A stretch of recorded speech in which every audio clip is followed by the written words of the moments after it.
Olá, pessoal. Estamos aqui novamente com o Dr. Túlio, iridologista, aqui no consultório dele aqui no Shopping Taguatinga. E vamos continuar a nossa conversa sobre iridologia, esclarecendo mais alguns pontos importantes sobre o assunto, que é muito palpitante.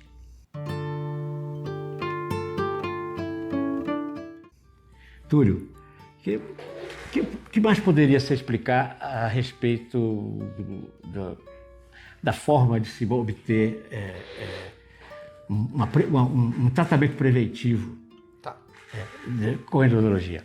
Então, primeiro você tem que entender como é que é feito o tratamento. Então, como é que é feita uma consulta de iridologia. Uma pessoa chega, a iridologia em si é muito simples, é uma técnica muito simples. O iridologista precisa de uma lente, uma lupa, que pelo menos tem um aumento pelo menos de 10 a 12 vezes, para que ele possa olhar para essa lupa. Ele vai precisar de uma lanterna. Hoje em dia a gente tem o celular, né? Celular, você pode utilizar a luz do próprio celular. Então fica uma coisa muito simples para você fazer uma consulta de iridologia. Você tem um papel simples, onde você vai colocar os dados do paciente, nome, endereço, telefone, né? Pegar os dados principais, faz uma anamnese simples, muito simples, e a partir disso aí você vai fazer um exame do olho, ver qual que é a queixa do paciente, e você vai fazer o levantamento da topografia do olho. Feito esse levantamento, você vai conversar com o paciente, explicando quais áreas do corpo dele estão com deficiência, debilidade, o que ele viu dali, e depois começa o tratamento. Existem várias formas de você fazer o tratamento. Normalmente, você vai utilizar fitoterápicos e florais. Algumas pessoas utilizam também a suplementação para poder dar uma equilibrada na estrutura do corpo. Tá? No meu caso, com os meus pacientes, eu procuro trabalhar de uma forma energética, química e mecânica. Então, eu utilizo floral. O floral é um produto que é extraído de flores. Então, quando você começa a tomar o floral, o que o floral faz? Ele vem de uma determinada frequência, então você coloca sublingual, isso vai passar para a corrente sanguínea e isso vai forçar o seu cérebro a trabalhar naquela frequência. É importante também falar para as pessoas que você absorver sublingual é diferente de você engolir. É, muito diferente. É muito diferente, né? Bem diferente. De repente vai para o engole e vai para o intestino. Sim. O organismo não absorve, né? Então essa parte é muito importante das pessoas porque às vezes chega né? no estômago e lá chega pelo fígado, então o fígado não consegue digerir aquele produto, e aí, né?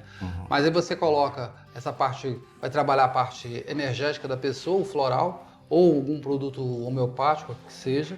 Você vai trabalhar a parte emocional da pessoa, também o floral também mexe com isso, você tem outros produtos também que você vai utilizar, e você entra com fitoterapia para trabalhar a parte física. Além disso, você vai também fazer indicações para a pessoa, fazer alguma atividade física determinada em função daquilo que ela precisa, algum trabalho com algum outro terapeuta, com um psicólogo, com terapias que vão agregar um melhor conhecimento daquela pessoa. Então, você vai depender do que aquele paciente precisa para você fazer o tratamento adequado para aquela pessoa. Então, cada pessoa é uma pessoa, cada tratamento ser um universo. Cada tratamento é individualizado. Mas é muito engraçado porque dentro da iridologia, quando você fala uma coisa dessa, você às vezes começa a perceber que a gente é muito parecido. É muito parecido em muitas coisas. Se a gente for olhar de uma determinada maneira, nós temos duas energias nesse planeta, a positiva e a negativa, ou o masculino e o feminino, ou o yin e yang. São duas energias que elas podem se unir ou podem se afastar. Então de duas você transforma em quatro, de quatro você transforma em oito, de oito você transforma em 12. Mas o padrão está sempre presente. Agora existem vários tipos de íris, né? Sim. Vários tipos de íris, né? E esses vários tipos me parece que condicionam para determinados assuntos ou ausência de possível defesa do organismo ou não, né? O que a gente entende é o seguinte, é como eu lhe falei, nós temos 2 padrões primordiais. Então você tem uma íris que ela é uma íris mais, vamos dizer, mais feminina, ela trabalha mais com a energia feminina, e você tem uma íris que você vai ter, trabalha com mais uma energia masculina. Então uma que vai ser trabalhado mais com o lado emocional e outra vai ser trabalhado mais com o lado racional. Mas todo ser humano tem as duas, só que você vai utilizar mais uma característica em relação à outra. Outras pessoas vão ter a aversão das duas estruturas, vai trabalhar pelo caminho do meio. E tem uma quarta pessoa, vamos colocar assim, que vai trabalhar nos 2 campos, saindo de um lado para o outro. Então, de uma maneira mais simples, bem simplória, é como se uma fosse muito emocional, outra fosse muito racional. Uma terceira é mais equilibrada, não é nem racional nem emocional, e você tem uma quarta que é emocional e racional. Que é instável. Que é instável. E essas bipolar. 4... Não diria bipolar. Não chega a ser bipolar. Não. Mas esses 4 padrões é que vão estruturar o planeta, vão formar a estrutura do planeta. Então são 2 padrões primordiais que se dividem em 4. Esses 4, 8, 12, 16, até chegar a 32. Interessante. Então, como um professor meu dizia, se a gente gravasse 32 fitas, é o suficiente para você entregar para a pessoa. A pessoa chegava, começa a falar, né? Naquela época era fita, né? Na época que ele começou. Então você escutava a pessoa falar, você, pega essa fita aqui, vai ouvir, que isso aqui resolve o seu problema. Aí devolvia, chegava. Então ele coloca e fala, nós temos 32 padrões de pessoa no planeta inteiro. E esses 32 padrões, primordialmente, são 4. E desses 4 são 2. Tudo me parece muito, eu vendo aí o mapinha da íris, né? Parece um mapa cartesiano, né? Sim. É um mapa cartesiano, né? Então você determina os quadrantes, como eu falei da última vez, como foi falado da última vez, o olho é como se fosse um relógio. Então, você olha o olho como se fosse um relógio. Eu estou olhando para um relógio, 12h, 6 horas, aqui 3 horas e aqui 12 horas. Então, ou pode ser 9 horas. Né? E nesse mapa está contemplado toda a estrutura. Toda a estrutura. Toda a estrutura. Inclusive de antepassados? Sim, também. Seus antepassados estão essa genética, né? Que sim, a parte genética. A parte genética. É uma ferramenta muito interessante. Eu já atendi bisavó, avó, mãe, neta e bisneta, né? Numa sessão, então vieram a família. Então, e é muito interessante, porque você, por exemplo, às vezes você tinha um problema na neta, na área de pulmão, criança ali, né? Criancinha com problema de pulmão. Aí você pegava quem na geração anterior que teve problema de pulmão. Às vezes era uma das pessoas fumou, né? Então ela causou um dano na estrutura dela, que isso passou geneticamente para a próxima geração. A gente tem que entender o seguinte, pela iridologia, né, a lição que a gente aprende da iridologia, alguém tem que pagar o pato. Sim. Alguém sempre vai pagar o pato. Não adianta. Não adianta você querer fugir de uma dívida. A dívida ela vem para você, vem para alguém. Vem para alguém, descendente qualquer. Alguém. Por isso que se você eleva a sua geração, você pode ter certeza que a geração seguinte vem mais forte, vem melhor, vem mais forte, vem melhor. Entendeu? Pela iridologia, né, a tendência é sempre melhorar. Mas se alguém da família causou um dano, não tem problema. A próxima geração vai ter que assumir a responsabilidade por aquele dano. Né? Às vezes pula uma geração para vir na outra. Uhum. Então, por isso que as pessoas, até que parentes que nem se conhecem, né, agem da mesma forma também. Sim. É interessante isso. Né? Sim. Você vê, às vezes, criancinha, né, quando nasce, faz coisas, fala, nossa, parece meu pai, nossa, parece meu... Né? A mãe fala, nossa, parece meu pai falando, parece meu... Ela está repetindo padrões que estão ali dentro. A genética traz efeitos da geração anterior. Então, basicamente, nesse mapa cartesiano aí, você tem como detectar praticamente tudo que aconteceu na vida da pessoa ao longo dos anos todos que ela viveu. Sim, aí já é uma outra, também você tem outra metodologia que a iridologia já trabalha, né? Que você também pode trabalhar utilizando a esclera. Então a estrutura do olho como um todo para você fazer um mapa. Começou, né? Com a perna da coruja, né? Sim, exatamente. Então você consegue fazer um levantamento da estrutura daquele ser como um todo, né? As coisas que ela viveu, dá para você pegar, e a probabilidade de determinadas coisas. Então você tem a iridologia probabilística. Probabilística. Entendeu? É uma ferramenta.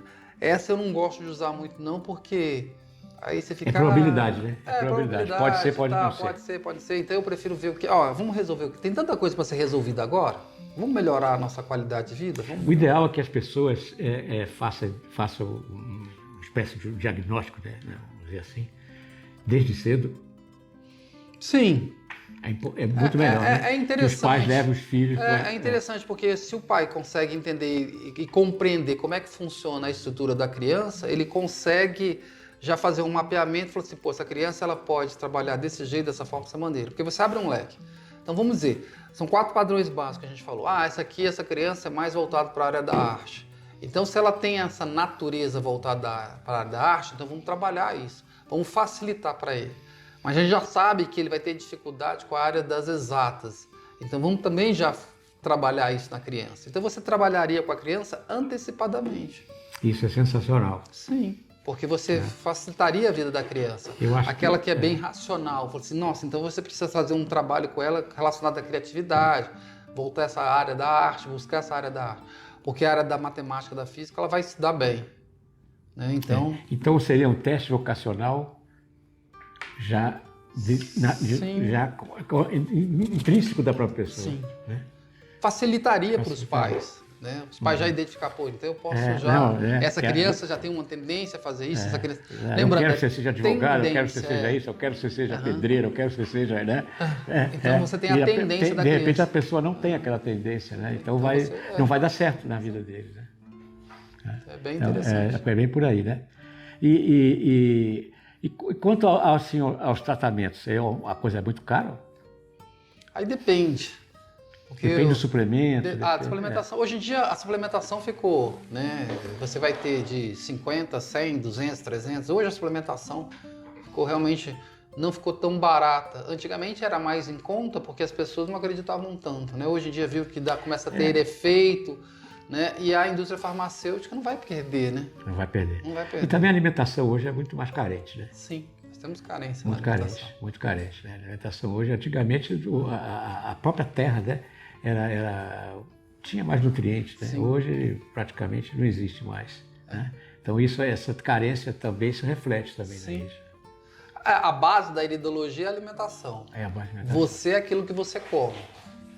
Você quer uma casa de primeira qualidade, quando você vai construir, que material que você vai colocar dentro dela? É de primeira ou de segunda qualidade? Se você quer uma casa de primeira qualidade, você vai utilizar material de primeira qualidade. Então essa casa vai durar anos. Se você não quer material de primeira qualidade, você vai colocar um material e você vai saber que vai dar problema lá na frente. Inclusive, me parece que depois da Revolução Industrial, né, que os alimentos passaram a ser mais processados, né, para facilitar, houve uma decadência de saúde, né, na população mundial. Hoje é o fast food, né? Fast food. É mais fácil. Você precisa encher a barriga. Né? É facilidade. Você precisa encher a barriga, você não precisa... Então, nutrido. São princípios básicos, né? Exercício físico e alimentação. Atividade física, fundamental alimentação. Isso. E um fundamental também hoje é respiração, né? Respiração. Então você precisa da atividade física. Saber respirar, respirar pelo pulmão, né? Você precisa aprender a respirar, você precisa aprender a se nutrir, você precisa aprender a fazer atividade física. A meditação é fundamental para poder aprender a respirar. Sim. E as pessoas também ficam mais velhas, todo mundo fica velho, né? Não tem jeito, né? É o caminho, né? É o caminho, não tem jeito. Ninguém vira Highlander, né? Não, mas o fecundou não tem outro jeito, caminho. Né? Mas a gente não precisa ficar doente, muito doente. Né? A gente pode ter uma vida mais equilibrada, né? Pode. Desde que você faça exercício físico, né? A gente vai ficar muito mais velho, entre aspas, porque fica fraco, né? Na verdade. Então, se você tem um exercício físico racional, não precisa ninguém ser um atleta olímpico, né? Faz um pouco de meditação e uma alimentação equilibrada, você com certeza não terá muito grandes problemas de doença. Não vou dizer que não os tenha, mas terá grandes problemas de adquirir certas doenças, certas comorbidades. Né? A gente passou por uma pandemia aí, não foi? Foi. O que destruiu as pessoas? Após ficar em casa, né? E não fazer nada, né? Não foi isso. Não? Foi terror. O terror, o medo. Foi o medo. O medo. Entendeu? O medo, realmente, concordo com isso. Tiveram determinadas estruturas a nível televisivo, onde essas pessoas começaram a assistir, e aí geraram a mídia utilizou do terror, porque através do medo você consegue manipular. Então, a pessoa pode ter uma saúde, pode fazer tudo, mas se ela não tiver o bom senso, se ela não tiver equilibrada emocionalmente, o que vem de fora, se ela dá muito mais valor ao que vem de fora a nível instrucional, essa instrução que ela recebeu foi uma instrução onde gera terror e pânico, aí você vai destruturar qualquer ser. E a gente sabe muito bem disso. Uhum. Você quer destruturar uma estrutura de uma pessoa, começa a gerar medo, pânico, pavor, aí você consegue fazer isso. Exatamente. Porque o pavor, o medo vai gerar um grau de tensão e estresse muito alto. E isso está concentrado na parte de cima da íris, né? Você consegue ver a parte emocional. A gente chama trança do sistema nervoso. Aí a trança some, desaparece. Entendeu? E essa parte que a pessoa fica com os problemas sérios, né? Depois com esse medo, esse pavor, né? Problema de transtornos, etc. Né? Então, esses remédios controlados, eu acho que aí é complicado, né? Também. Porque o remédio controlado ele vai mexer com a estrutura cefálica dele e vai deixar a pessoa mais letárgica, né? Uma pessoa mais letárgica não vai funcionar adequadamente, não vai ter o mesmo ânimo, a mesma disposição. Agora, outra coisa além da energia é o magnetismo. Biomagnetismo. Né? Interessante.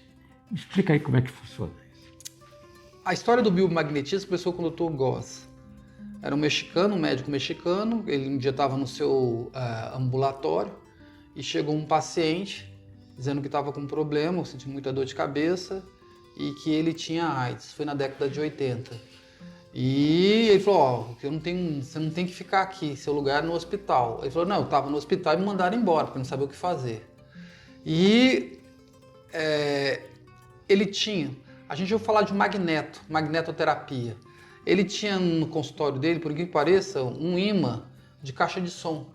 Tava lá, né? E ele falou, ele lembrou disso, vou botar um imã aqui em você. E ele colocou o imã em determinadas áreas do corpo, deixou lá o cara durante um tempo, e depois foi lá e tirou. E o cara falou, nossa, eu me senti muito bem. Quando que eu volto? Falou assim, volta daqui uma semana. E depois de uma semana o cara voltou, só que ele não voltou sozinho, voltou com um amigo. E aí ele colocou o imã nas duas pessoas, tal, deixou lá e terminou o tratamento. Na semana, quando nós voltamos, volta na outra semana. Só que na outra semana começou a vir mais gente.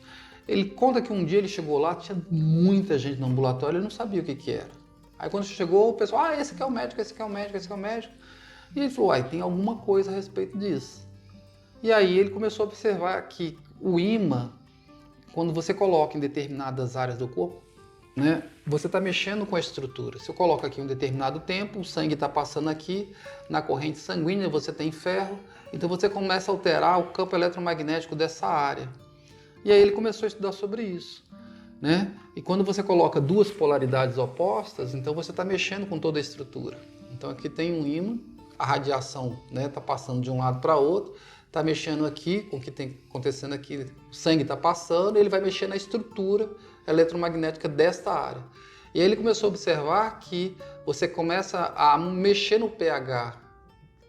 E quando você mexe no pH, você consegue matar fungos, bactérias, vírus, protozoários. Então ele começou a fazer um estudo, mandou esse estudo para o Ministério da Saúde lá do México. Ele foi convidado para receber um prêmio, e ele foi lá para receber esse prêmio, Mas quando ele voltou para o seu ambulatório, o ambulatório dele foi fechado e ele foi proibido de trabalhar com biomagnetismo.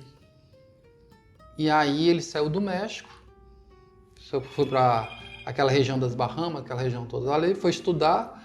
E quando aquele governo saiu, ele voltou com tudo documentado, material e ensinando cursos já para as pessoas, porque aí ele poderia disseminar e não seria mais proibido. Isso aqui, para a doença, é excelente, para AIDS e tal, mas para o coronavírus, o efeito disso aqui é excelente, porque você consegue recuperar. Eu tive pacientes que eu utilizei isso aqui e não tiveram sequelas. Qual que é o grande problema do coronavírus? São as sequelas que ele está deixando. Então você consegue reequilibrar a pessoa, o próprio organismo começa a combater, né, se fortifica e você combate e volta ao equilíbrio da pessoa. E é engraçado que no próprio mapa, né, quando você começa a estudar isso na década de 80, 90 já se falava do coronavírus. Então é muito interessante isso. Muito interessante. Né? Já tinha tratamento com biomagnetismo. Simples, a posição do ímã, do magneto. Exatamente. Só que cada sessão é uma sessão única, você vai colocar na pessoa. Única sessão? Não, é única no sentido, porque cada pessoa tem uma maneira de ser trabalhada, que você vai ser colocado, né? Mas aí você vai fazer baseado no que o corpo daquela pessoa precisa. Você vai fazer, às vezes... E você pode ver também, conjugar com a íris? Pode, você pode. Interessante, né? Porque você conjuga ao ver quais são as insuficiências, né? Ali tem marcado que a pessoa tem insuficiência, né? E aí isso você pode utilizar, interessante. É um complemento, né? E esses ímãs são feitos exclusivamente para biomagnetismo.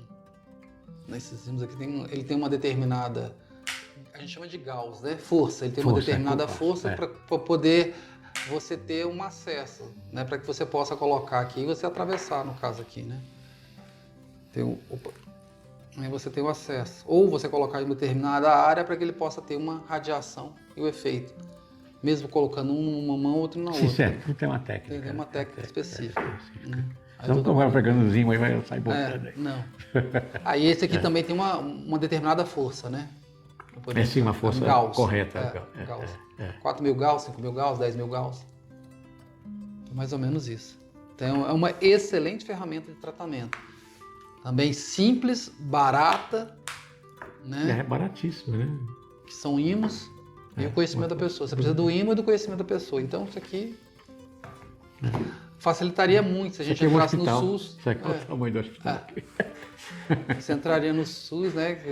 O custo seria muito baixo, o tratamento seria... Então, todos esses tipos de terapias alternativas, etc., né? Pode considerar alternativa, né? Sim. Ela poderia ser utilizada pelo sistema de saúde público. Sim, com certeza. E seria Eu acho que baratearia demais as pessoas, né? Teriam prevenção de muitas coisas, né? Não precisaria ficar internadas. Né? O custo é muito barato. Sairia muito mais barato para o próprio governo. Né? E o tratamento é muito mais barato. Porque às vezes você utilizando isso aqui, você não precisa de medicamento. Mas isso aí é o problema, né? De você não ter uma, entre aspas, comprovação científica. Não sei se tem. Esse aqui tem. Tem, né? Tem, porque foi criado por um médico, ele baseou tudo isso como médico, ele colocou tudo baseado na ciência. Pô, isso é muito importante. Então, a metodologia como a iridologia também tem. Sim, a iridologia agora, sim, os médicos, você tem várias pessoas, hoje em dia você tem como ferramentas científicas comprovando tudo isso aí. Lembrando que a iridologia, você tem a iridologia americana, você já tem hoje a iridologia alemã, então você tem diferentes tipos de metodologias onde praticamente o efeito é o mesmo, né? A técnica, vamos colocar assim, né? A forma de leitura não é diferente um pouquinho uma da outra, mas o resultado sempre chega aos mesmos resultados. Que bom. Bom, agradeço ao Dr. Túlio, mais uma excelente aula aqui que foi ministrada, né? E se vocês gostaram desse vídeo, dá o seu like e divulguem para os seus amigos o quanto mais possível. E agradeço a todos, muito obrigado e saudações.